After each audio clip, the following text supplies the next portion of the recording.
আরজিকর ধর্ষণ খুন মামলায় সাজাপ্রাপ্ত সঞ্জয় রায় আমৃত্যু কারাবাসের সঙ্গে জরিমানা। এখানেই কি শেষ আরজিকর মামলা? সঞ্জয়ের সাজা ঘোষণাতেই এই মামলা শেষ হচ্ছে না। শিয়ালদা কোর্টে চলবে আরজিকর মামলার শুনানি। মামলার সম্ভাবনা রয়েছে শীর্ষ আদালতেও। সঞ্জয়ের শাস্তিতেই কি শেষ হচ্ছে আরজিকর মামলা? জানা গিয়েছে শিয়ালদা আদালতেই চলবে আরজিকর ধর্ষণ খুনের শুনানি। শীর্ষ আদালতেও শুনানির সম্ভাবনা। আরজিকর তদন্ত চলাকালীন তথ্য প্রমাণ লোপাট এবং কর্তব্যে গাফিলতির অভিযোগ ওঠে।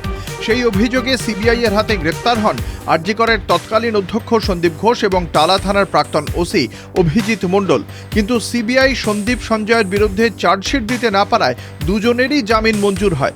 যদিও সিবিআই জানিয়েছে খুব শিগগিরই আরজিকর মামলায় পরবর্তী চার্জশিট দেবে সিবিআই।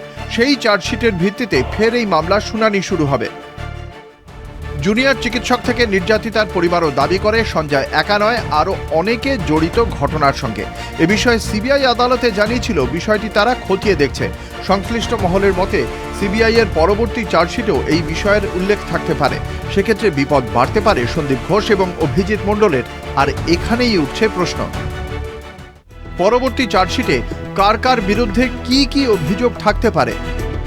যদি সন্দীপ অভিজিৎকে অপরাধী প্রমাণের চেষ্টা হয়, সেক্ষেত্রে সঞ্জয়ের অপরাধ কি লঘু হবে? অপরাধের অন্য কোনো তত্ত্ব প্রকাশ্যে এলে কি এতদিনের তদন্তের সঙ্গে তা পরস্পর বিরোধী হয়ে উঠতে পারে?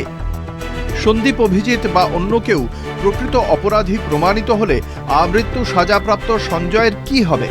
ফের অন্য কোনো ধারা যুক্ত হওয়ার সম্ভাবনাও কি থাকছে? যদি কোনো নতুন অপরাধী বিচারের আওতাভুক্ত হয়, তবে বড় প্রশ্নচিহ্নের মুখে পড়বে সিবিআই এর তদন্ত প্রক্রিয়া। সিবিআই এর পরবর্তী চার্জশিট নিয়ে তৈরি হচ্ছে ধোঁয়াশা। সঞ্জয়ের আমৃত্যু কারাদণ্ডের রায়কে চ্যালেঞ্জ করবেন জানিয়েছেন তার আইনজীবী। সঞ্জয় রায় নিম্ন আদালতের রায়কে চ্যালেঞ্জ করে হাইকোর্টে গেলে শীর্ষ আদালতে মামলার শুনানি হতে পারে। হাইকোর্টে যাবে সিবিআই। সোমবার সাজা ঘোষণার দিনও সঞ্জয়ের সর্বোচ্চ সাজা অর্থাৎ মৃত্যুদণ্ডের দাবি জানিয়েছিল সিবিআই। কিন্তু বিচারক সঞ্জয়কে আমৃত্যু কারাবাসের নির্দেশ দিয়েছেন।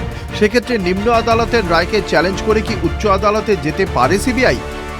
সেই সম্ভাবনাও উড়িয়ে দেওয়া যাচ্ছে না। আরজিকর মামলার শুনানি চলছে সুপ্রিম কোর্টেও। কলকাতা টিভি।